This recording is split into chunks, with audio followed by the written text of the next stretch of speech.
To learn about the off-grid lifestyle and to be inspired to live your dreams, click subscribe so you don't miss anything. Hit the bell notification. Okay, so once again today I'm back at the tiny house porch roof build. And as you saw yesterday, I got these two corner posts put up. I got the overhead rafter completed. And so today I'm going to continue over on the other side. To brief you on how I did this, if you didn't see yesterday's video, I encourage you to go check it out. But if you didn't see it, briefly, I put concrete in a bucket, placed my post down into the bucket, let it dry overnight, and then screw the post into the porch. Of course, I had to cut some of that out. And with my limited tools, I had to cut this whole board out and a part of this board. If I'd have been a professional, I'd have been able to do just a piece of this and you would have never known that I had to cut it out. And then I sandwiched another board to this board, and that beam sits on top of that board. So everything now has support where it won't fall down. So today I got to duplicate this, but I'm already running into a problem. This is always the case with me. I never can seem to do anything correctly. When I cut these boards, I measured that corner is what I did. Well, it turns out that this concrete, see, I'm doing it on concrete today. Yesterday it was on dirt. This concrete is actually lower than the dirt. I even thought about that. I thought, oh, no, the dirt's going to be lower than the concrete because you got to give 4 inches of concrete. Well, I was wrong. So this board is actually shorter than that board over there. I don't think it's going to be an issue. I think I'll be able to compensate with the sandwiched beam.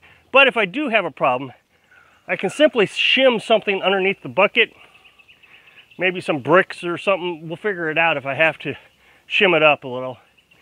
So all I got to do today is get this cut out and repeat what I did yesterday.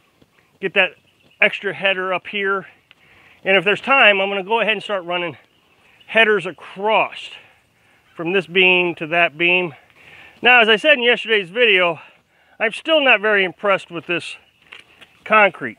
Quikrete says that you can put the concrete in a post hole, specifically. Anything else, you got to mix it. But in a post hole, you can just put the concrete mix in it and then pour water, and it will stir on its own.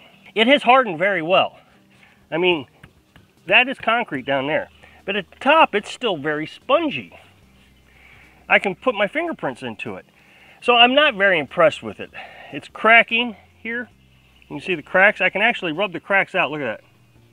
See? So it's very spongy. So, like I said in yesterday's video, as soon as I get the porch completed, I got 1 bag of concrete. I might get another bag of concrete. They're only $5, so just as well. And I'm going to top these off. That'll also give it a little bit more weight. But then what that'll do is when the water comes down on this in the wintertime, it freezes, it won't crack the concrete. I'm very concerned that's going to crack. So if I put mixed concrete in there and I do it the way I know how to do it well, then I will avoid the cracking. I don't know. I'm sure Quikrete knows what they're doing, and maybe putting it in the bucket wasn't the right thing to do. Maybe I should have just went ahead and mixed it up, but it was worth a try. I will say it was a lot easier doing it this way, where I didn't have to have it pre-mixed. I can just dump the concrete in here. I put the board in, dumped the concrete in, leveled it up, and poured the water in. And it was really easy. And since it's only extra $5 that I got to spend to fix this, I think the amount of work it took out of having to mix the concrete was worth it, even though I don't like it.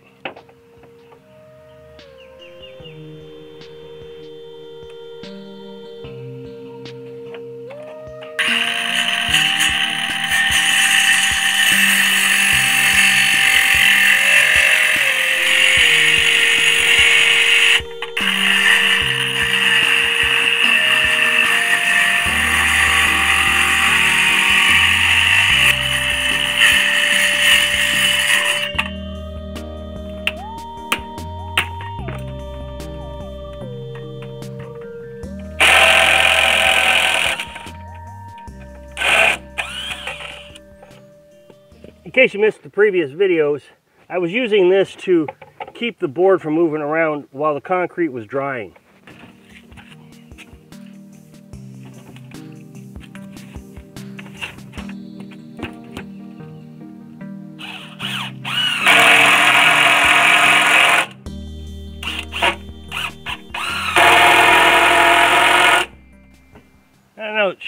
how well you can see this in the camera, but this board started twisting. You can see it's twisting up as it went up.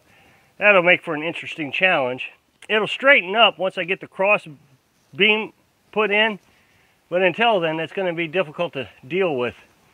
As long as I take all my measurements from the floor and not from up here, everything will kind of square up once I get the boards in place. But all the measurements have to come off the floor because the floor is square. So I got to taking some measurements and I decided to go ahead and lay 2 bricks underneath this. And it just so happened, just by luck, that board was exactly 2 inches too short. And so that brick is 2 inches. I mean, I couldn't have planned that better. Well, I could have measured this side instead of that side, but regardless. I love it.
Okay, so I put a temporary board there so I can put my other board on top of it. That kind of holds it in place while I screw it to this side.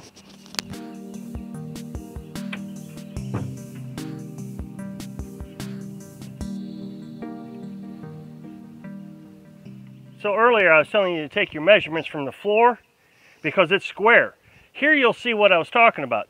This board here has so much movement that it's not level. So if you take your measurements from the floor, then this board is the right size. You just got to bring this board into it. If I'd have taken my measurements from over here, it'd have been on square and this board would have been way out. So a way to make your line straight on your board, when you take your measurement, you take your little pencil here and you mark it off. And then you come up with a carpenter square or a framing square. And I know people are going to say, oh no, it's a framing square, no, it's a carpenter square. It depends on the manufacturers what it is. You take the carpenter square, the framing square, and you line this edge up against the board, like that. You line this up against your mark, and that makes a straight line. Of course, you got to get it on the mark.